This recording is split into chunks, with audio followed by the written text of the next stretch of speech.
There are moments in life when the smallest act of kindness becomes the defining feature of your character.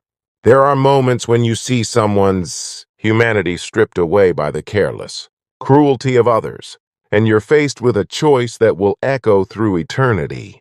This is the story of one such moment, and the man who chose to see what others refused to see. Marcus had been pushing his mop through the gleaming corridors of Zenith Industries for 7 years.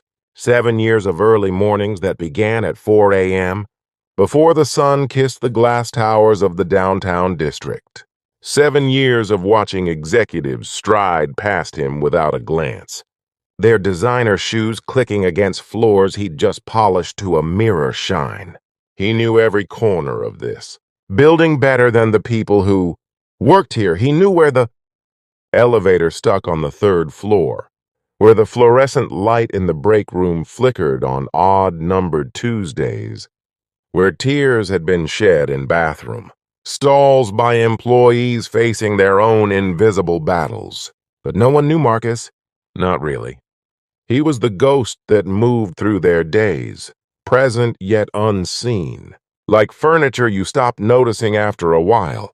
The annual shareholders meeting was scheduled for 2 p.m. on a Tuesday in late September. The conference room on the 45th floor had been decorated with ice, sculptures, and fresh flowers, arranged in configurations that seemed designed to whisper success to everyone who entered. Marcus had cleaned that room meticulously that morning, making sure every surface gleamed with purpose. He arrived at 1:30 p.m. to do a final check, carrying his supplies in an old, dented bucket that had traveled with him through all 7 years. That's when he saw them gathering, the executives, the board members, the golden people who represented everything Zenith Industries valued in human ambition and achievement. They were clustered near the windows, phones in hand, speaking in that particular tone of dismissal that money often cultivates. Their laughter floated through the room like expensive cologne. Marcus had started to leave when he heard his name, or rather, he heard someone using the word janitor in a way that made his stomach clench. He paused, mop in hand, listening. Did you see him trying to clean those windows yesterday? It was Harrison Webb, the VP of Operations, a man. Marcus had watched charm clients and crush competitors with equal enthusiasm.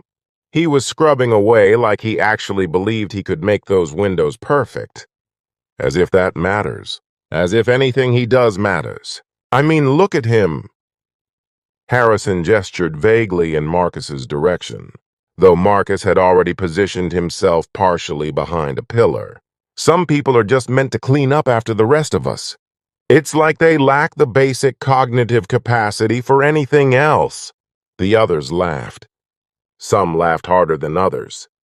I've always thought janitors were proof that society needs all types. Someone else said it was Rebecca Chen from marketing, but her voice carried a patronizing lilt, as if she'd just compared Marcus to a toll collector or a sewage worker. Someone necessary but fundamentally beneath consideration. A younger woman, fresh out of college, sat quietly. She looked uncomfortable, her fingers fidgeting with the strap of her designer bag. But she didn't speak up. The cost of speaking up was too high in rooms like this.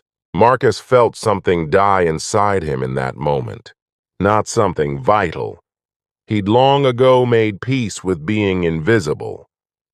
What died was a small hope, a fragile belief that maybe people could be better than this, that maybe his presence in this building meant something beyond the absence of dirt.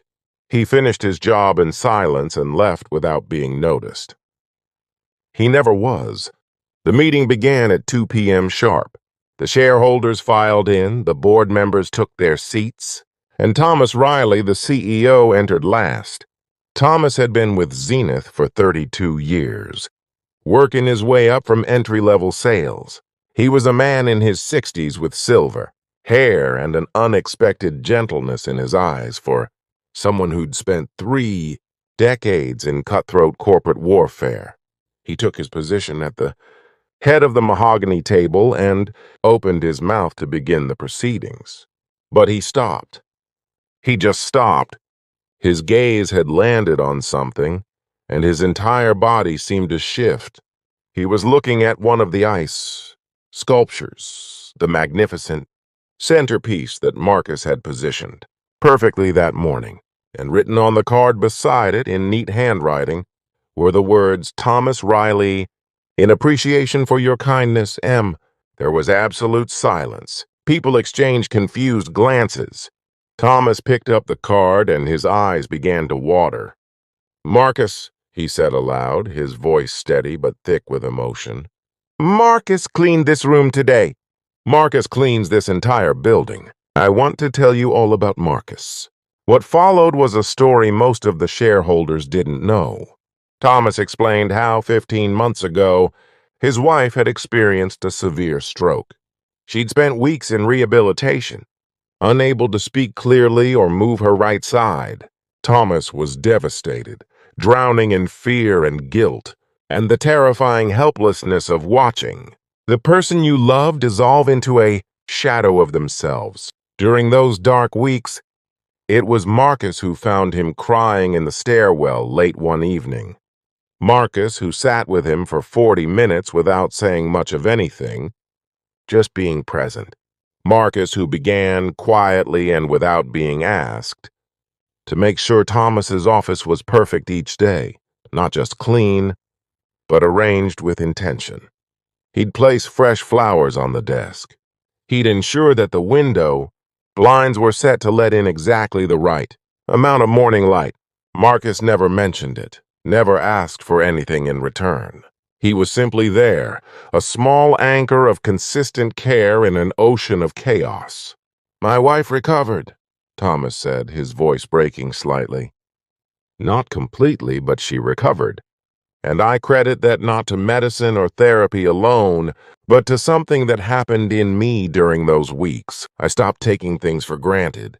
I stopped assuming that the world revolved around my achievements and my title. And Marcus helped me find that perspective. Thomas looked directly at Harrison. Webb, you were speaking about one of my employees this afternoon, I believe, questioning his value, suggesting that some people are simply meant to be beneath us. Thomas stood up from his chair.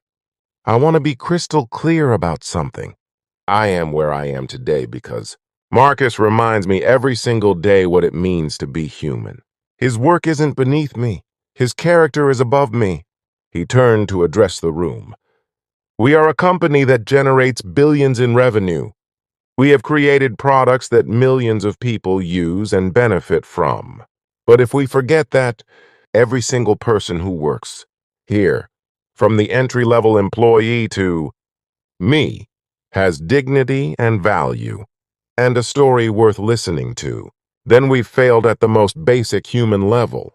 We've become a company that makes money from a building that's clean because someone cares about it, while we mock that person in conference rooms.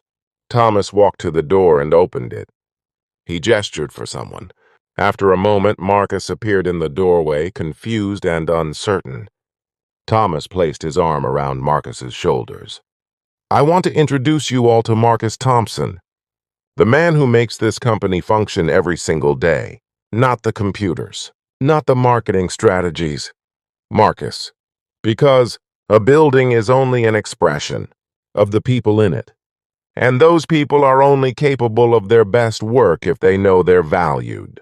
The room was silent in a way that made the previous laughter seem obscene in retrospect. Effective immediately, Thomas continued. We are establishing the Marcus Thompson Foundation at Zenith Industries. Its purpose is to provide educational, scholarships and mental health, resources to our staff and their families. And Marcus, I'd like you to lead it full-time at a salary that reflects what your contributions are actually worth. Marcus's hand flew to his mouth. His shoulders began to shake. What happened next rippled through Zenith Industries like a stone dropped in still water. Employees who'd previously walked past Marcus, without acknowledgement, began stopping to talk to him, to actually see him. The company culture began to shift imperceptibly but noticeably, moving toward a place where people were treated as humans first and functions second. But perhaps most importantly, Marcus went home that evening and called his daughter, who was attending community college while working 2 jobs. He told her that he'd received a promotion. He told her that he'd been seen, finally and truly seen, not as a role but as a person. He told her that she could stop working those 2 jobs and focus on her studies. On the phone, Marcus cried, and when his daughter asked why, he couldn't quite explain it. How do you explain that sometimes? The smallest act of witnessing another person's pain, of choosing kindness when cruelty was easier, can change the trajectory of your entire life? How do you explain that the world is still capable of being better, even when you've stopped believing it could be? The ice sculpture melted by the end of the day, as all temporary things do. But the moment it represented, the decision Thomas made to stand up and speak Marcus's name, that didn't melt. That remained solid and permanent. A reminder that we are all just one moment away from changing everything. All it takes is the choice to see someone, truly see them, and to say their name like it matters. Because it does. It always does.